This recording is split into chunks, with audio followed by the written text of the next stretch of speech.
24 news में आप सभी का स्वागत है और मैं हूँ आपके साथ भारती लोधी। आइए बढ़ते हैं खबरों की ओर। समाजवादी पार्टी के प्रदेश अध्यक्ष डॉक्टर मनोज यादव का ओबीसी अन्य पिछड़ा वर्ग आरक्षण को लेकर एक बड़ा बयान सामने आया है। आइए सुनते हैं क्या कुछ कहा उन्होंने इस बयान में। ओबीसी के जो होल्डर को लेकर अभी बात चल रहा है, उसको लेकर एक बड़ा प्रदर्शन चर्चा होने वाला है। आपने भी समर्थन दिया है उसको लेकर, क्या है?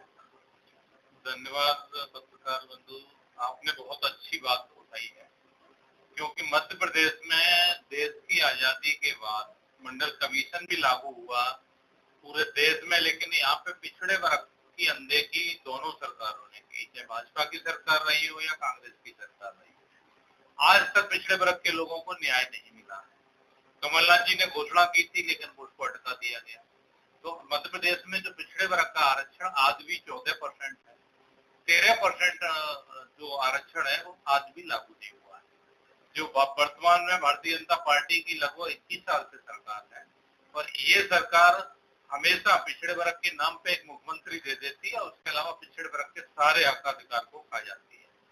तो अभी वर्तमान सरकार में लगभग 27,000 पद होल्ड हैं जो पिछड़े वर्ग के आरक्षण की लड़ाई में उलझे हुए हैं। यहाँ के लोग के केंद्र पर डाल देते हैं और कोर्ट का मामले पे डाल देते हैं। कोर्ट ने जबकि स्पष्ट कर दिया है, आज माननीय सुप्रीम कोर्ट का हमारा उच्च न्यायालय का आदेश है सुप्रीम कोर्ट का कि मध्य प्रदेश सरकार के पक्ष में है, आरक्षण वो चाहे तो दे सकती है सभी के लिए। जबकि ईडब्ल्यूएस लागू होने के बाद में जो 50% 49% आरक्षण की प्रक्रिया थी वो भी खत्म हो चुकी है कि उससे ज्यादा आरक्षण नहीं दे सकते। ये कई बार हमारे ओबीसी महासभा के लोग और भाई बहुत सारे संगठन जो लड़ाई को लड़ रहे हैं, हाई कोर्ट से लेकर सुप्रीम कोर्ट तक जा रहे हैं और इस लड़ाई को लड़ रहे हैं और वहां से निर्णय भी करा के लाए हैं कि मध्य प्रदेश सरकार के यहाँ पेंडिंग है।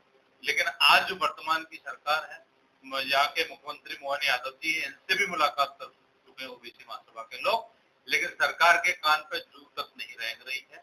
समाजवादी पार्टी पिछड़े वर्ग के जो हमारे अभ्यर्थी हैं जिनको लगभग 27,000 पद होल्ड हैं, उनको तुरंत सरकार से बोलती है कि इनको अनहोल्ड किया जाए, उनको नौकरी दी जाए, क्योंकि ये बहुत बड़ा नुकसान पिछड़े वर्ग का हो रहा है और पिछड़े वर्ग के मुख्यमंत्री के नाम पे आपको बिठाया जाता है। शिवराज मामा जी आपको बिठाया गया, जो आप मामू बनाते रहे जनता को, अब मोहन जी आपको पिछड़े वर्ग के नाते ही बिठाया गया है। तो मैं आपसे अनुरोध करता हूँ कि आप इसको अनहोल्ड करें और समाजवादी पार्टी ओबीसी महासभा के साथ इस लड़ाई को लड़ेगी और जब तक इन लोगों को आरक्षण 27% नहीं मिलेगा तब तक लड़ाई लड़ती रहेगी। और हम समाजवादी पार्टी 27% नहीं, संख्या के आधार पर मांगती है। सारे जातियों को, सारे वर्गों को संख्या के आधार पर आरक्षण मिलना चाहिए। मध्य प्रदेश में पिछड़े वर्ग की आबादी लगभग 12% है जो सरकारी आंकड़े हैं।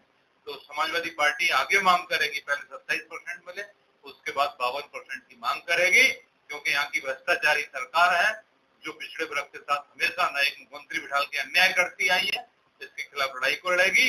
अगर वाकई में मोहन जी आप पिछड़े वर्ग के तैसी हो तो 27% आरक्षण तुरंत लागू करें और 10 तारीख को जो पूरे मध्य प्रदेश में मैं आह्वान करता हूं सारे समाजवादी पार्टी के लोगों से कि ओबीसी महासभा का समर्थन करें और सभी जिलों में अधिक से अधिक संख्या में पहुंचे और 27% आरक्षण की समर्थन। फिलहाल के लिए इस खास खबर में इतना ही। देश विदेश की तमाम बड़ी खबरों को जानने के लिए देखते रहें हेडलाइन 24 न्यूज। नमस्कार।